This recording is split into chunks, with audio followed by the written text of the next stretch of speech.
Meus irmãos, é com motivo de muita alegria que nós iremos novamente participar desta videoaula.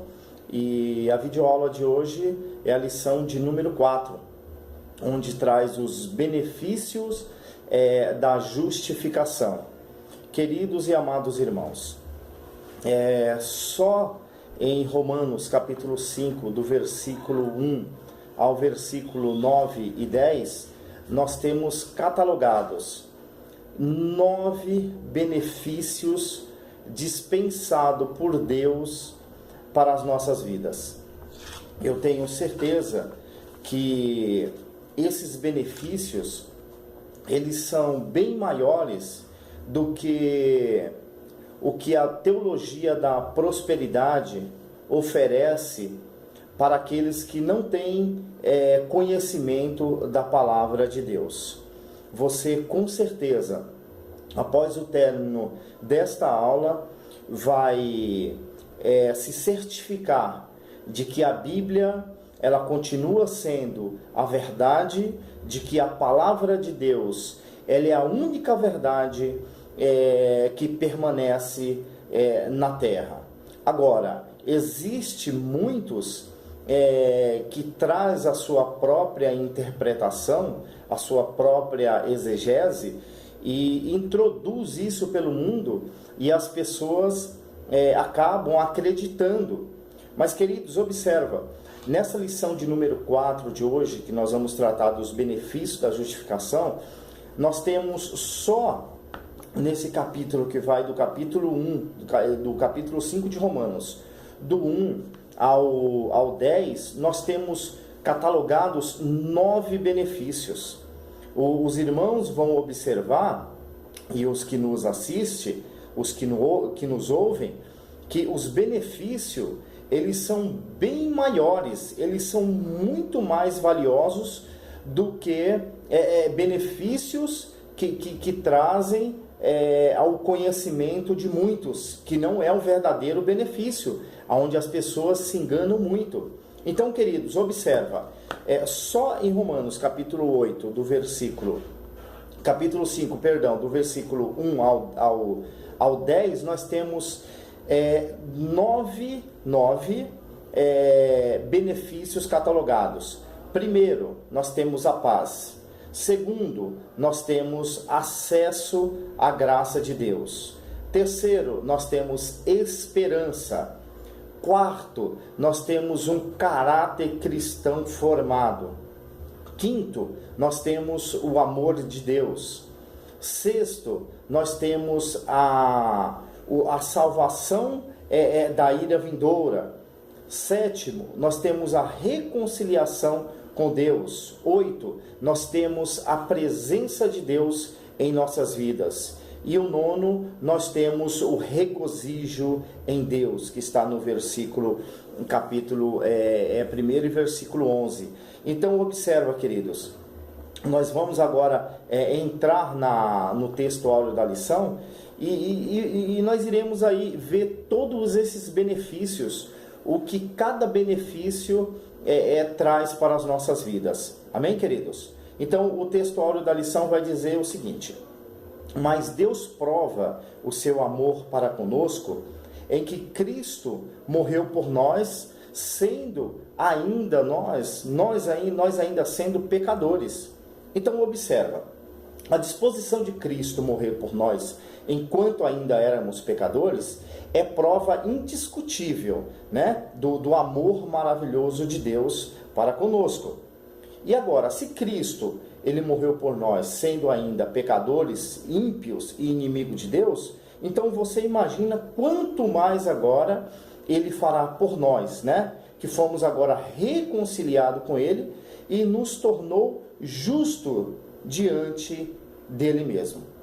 Então, se ele nos salvou, na sua morte, veja bem, quanto mais agora ele pode nos salvar com a sua vida. Você pode conferir lá em Romanos capítulo 8, versículo 31 e 34. E aos Hebreus também, no versículo 7, no capítulo 7 e versículo 25.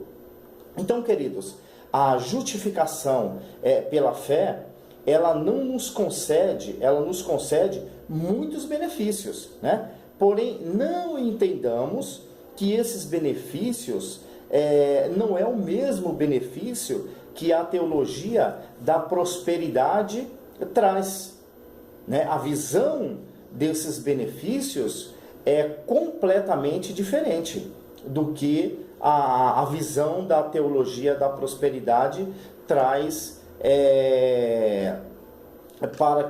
traz seus ensinamentos, né? Seus ensinamentos aí fictícios, porque você vai observar que dentro desses 9 benefícios que é do estudo desta lição, não se trata, não tem esses benefícios, não aparece, né, essa mesma visão que a teologia da prosperidade tem. Agora você pode dizer, mas irmão Ailton, eu não posso conquistar, eu não posso almejar a ter bens materiais, né, ter sonhos, projetos. É óbvio, queridos e amados irmãos, que isso não é pecado.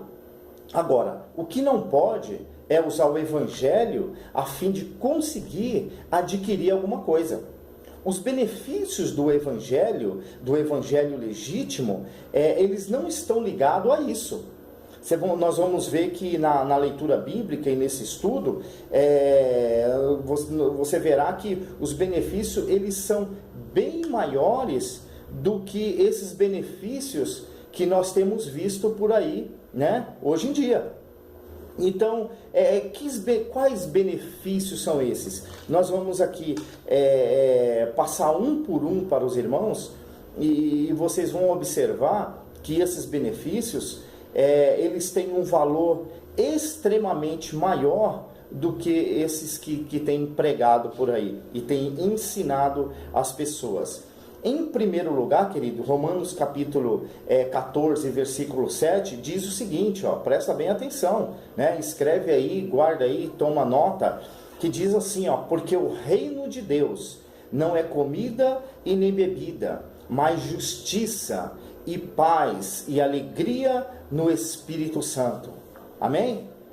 Vamos entrar para a verdade prática, que diz o seguinte: a justificação pela fé em Cristo nos libertou de Adão, símbolo do velho homem, para nos colocar em Cristo, onde fomos feitos uma nova criação.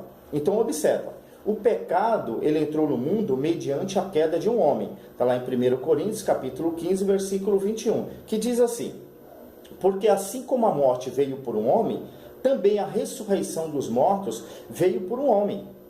No versículo 22 vai dizer: porque assim como todos morrem em Adão, assim também todos serão vivificados em Cristo. Então, amados, Deus é maravilhoso e justo. Como por um homem entrou o pecado a toda a humanidade, também por um homem veio a salvação para toda a humanidade. Então veja, por Adão veio a morte física, que é uma consequência, né, do castigo da morte eterna por causa do pecado. E essa morte passou para todos os homens. Agora, nesta vida, que as mortes espirituais e eternas podem ser canceladas, né, ressuscitando-se da morte por causa da transgressão e do pecado. Você pode encontrar isso lá em Efésios, capítulo 2, versículo 1 e 9, e 1 João, capítulo 1 e versículo 9. Então, observa, amados. Agora, após a morte, o que acontece? Após a morte segue seu juízo, né? Sem que o indivíduo ele tenha alguma chance de ser salvo. Em Hebreus capítulo 9 e versículo 27, diz da seguinte forma: e como aos homens está ordenado morrer uma vez, vindo depois disso o juízo. Então, o que isso quer dizer? Se é justo, o seu espírito irá aguardar a ressurreição, né? Ele irá para o céu, irá aguardar a ressurreição. Está lá em 2 Coríntios, capítulo 5, versículo 8, Filipenses, capítulo 1, versículo do 21 ao 24, Hebreus, capítulo 12 e 23, e Apocalipse, capítulo 6, do versículo 9 ao 11. Agora, se é ímpio, a alma do ímpio, né, vai direto para o inferno.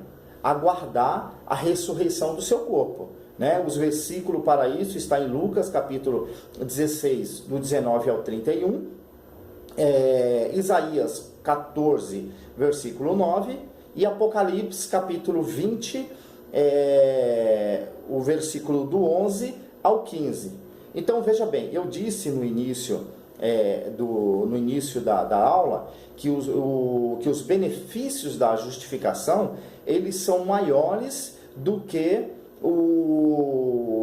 os da teologia da prosperidade, né? Que eles pensam que é maior e que ensina, mas os benefícios da justificação eles são extremamente maiores e melhor para a vida do cristão.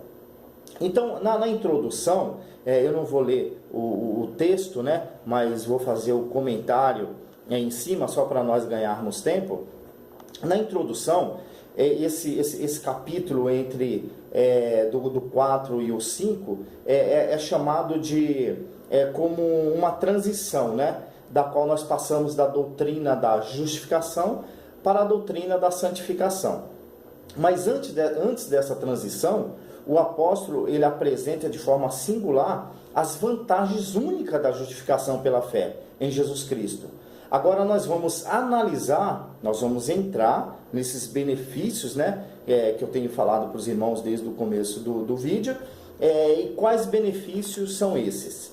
Então veja, paz, acesso, esperança, caráter cristão, salvação, né, salvação da ira vindoura, né, a reconciliação com Deus, a presença de Deus e o regozijo em Deus. Então observa, querido, o versículo 5 e o capítulo 5 e o versículo 1 vai falar de paz. Então veja bem, o ser humano, ele vive em busca de paz, né? Ele vive em busca de paz pelo mundo, né? Ele vive em busca de paz pelas nações, ele vive em busca de paz pelo seu país, pelo seu estado, né? Pelo seu bairro, pela sua casa, pela sua vida pessoal.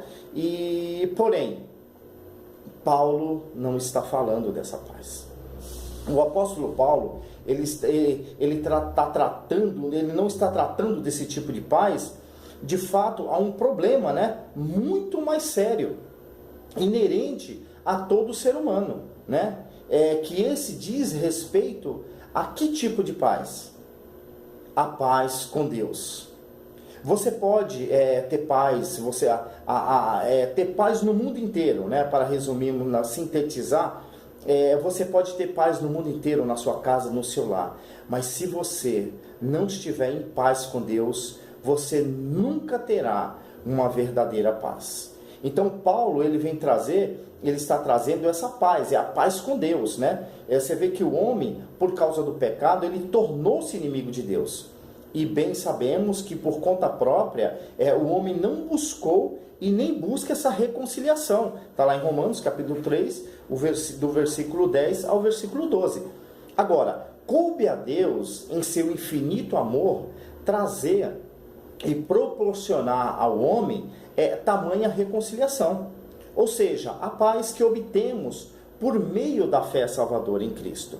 Agora, se Deus não nos desse, querido, mais nada, já estaria bom. Se Deus não nos desse mais nada, além da paz com Ele, já estaria maravilhoso. Não é verdade? Então veja, você imagina só, você está em um ambiente, né, seja em qualquer lugar, ou na igreja mesmo, ou no trabalho, ou em uma festa, e ter ali uma pessoa que você não se dá bem com ela, que você não gosta dela, ou que ela não gosta de você, você não vai se sentir bem. Por quê? Porque você não tem paz com aquela pessoa, né? Você não pode compartilhar da mesma paz e de comunhão com ela. Então Paulo diz que quando nós fomos justificados pela fé, nós desfrutamos da paz de Deus. Olha que coisa maravilhosa. Quando o Senhor nos dá fé, nós deixamos o Espírito Santo trabalhar em nossas vidas, aceitamos a Cristo, aí nós passamos a ter paz em nossas vidas. Então veja que, mesmo sendo pecadores, nós podemos estar no mesmo lugar que Deus está e desfrutar dessa maravilhosa paz. Então, observa. Agora, a paz de Deus, ela excede o quê? Ela excede todo entendimento. Agora, o que é ter paz com Deus? A pergunta é, o que é ter paz com Deus? Ter paz com Deus, amados, é ter a convicção de que os nossos pecados foram perdoados pelo sangue de Jesus Cristo. E é por este sangue, é por esta justificação que nos traz a paz com Deus.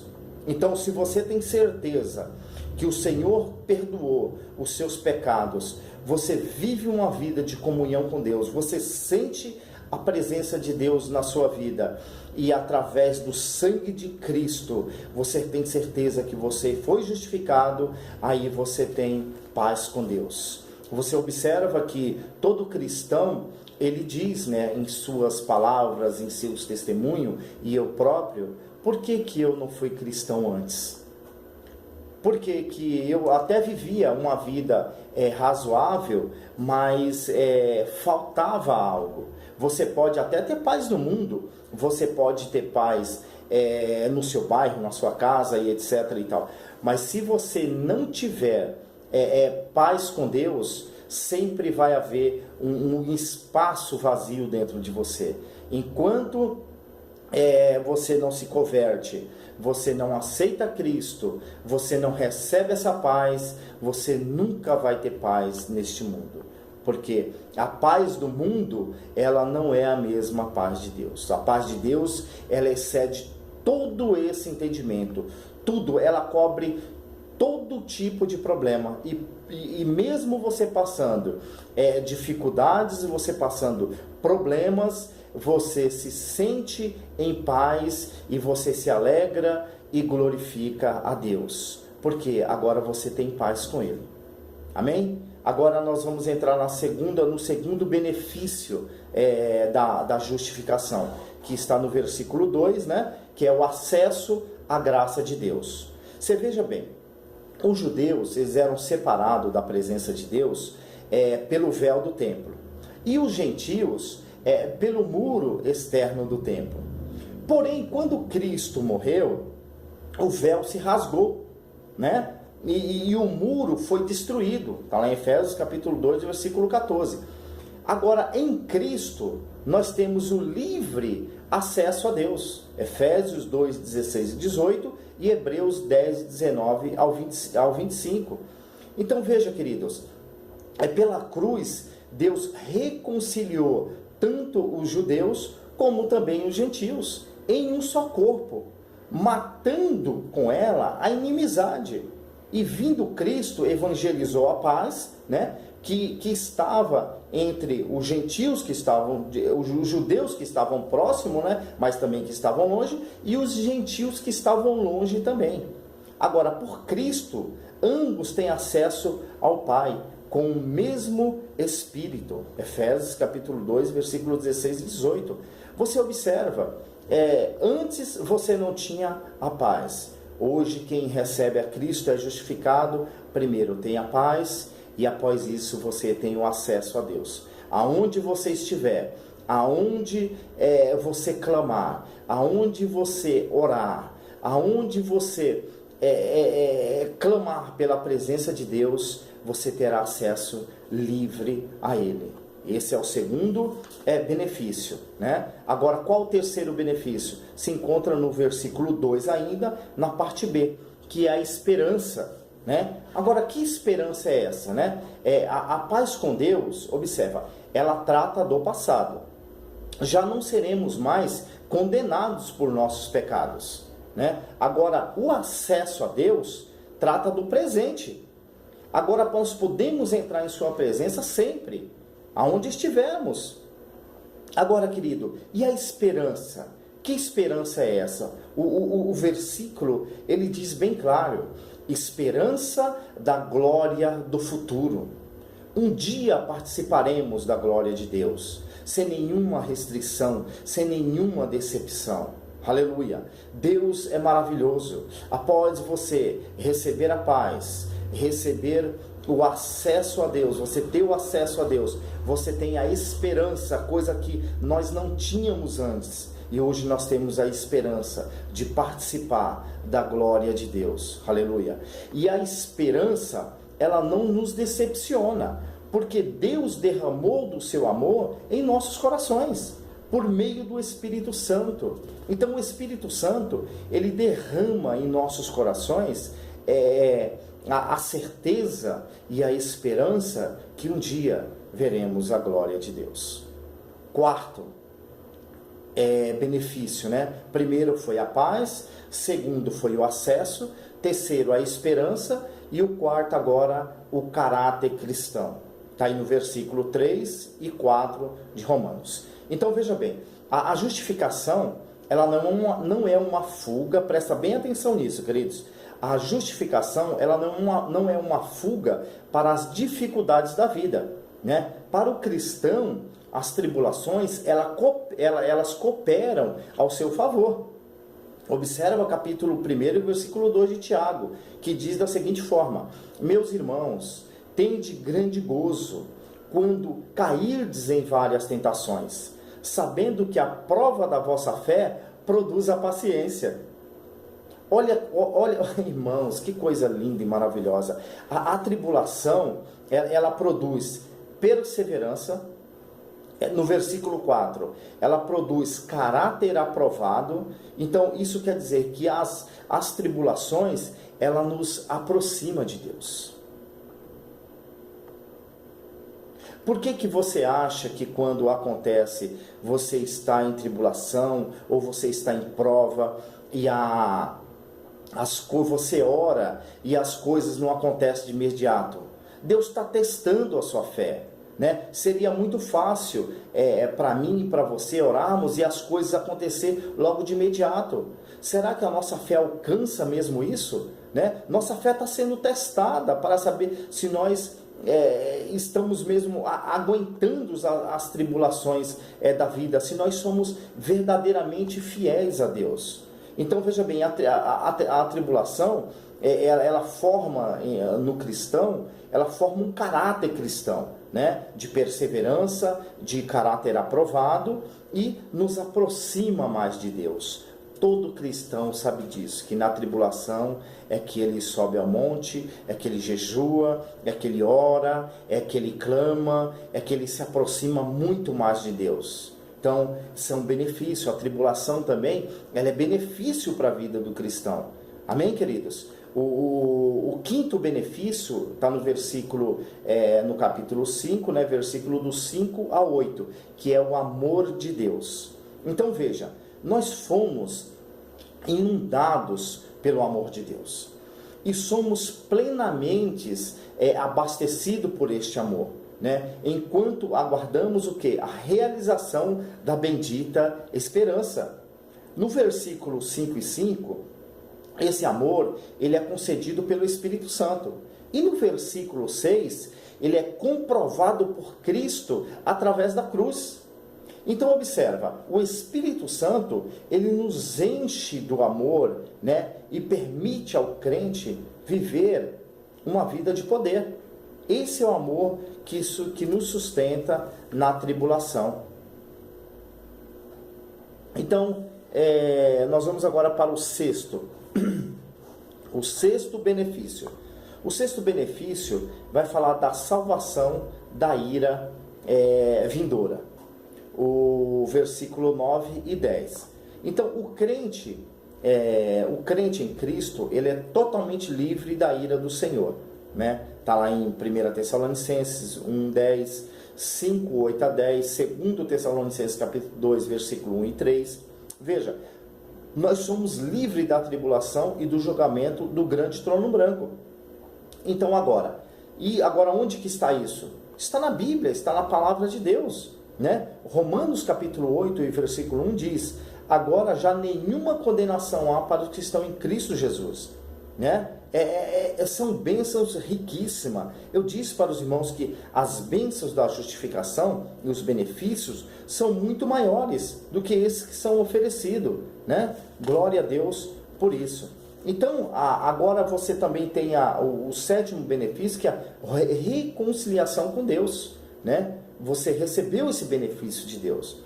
E qual outro benefício? A presença de Deus, né? E o nono, o regozijo com Deus. Hoje você pode se alegrar, hoje você pode ser feliz, porque você tem ao Senhor.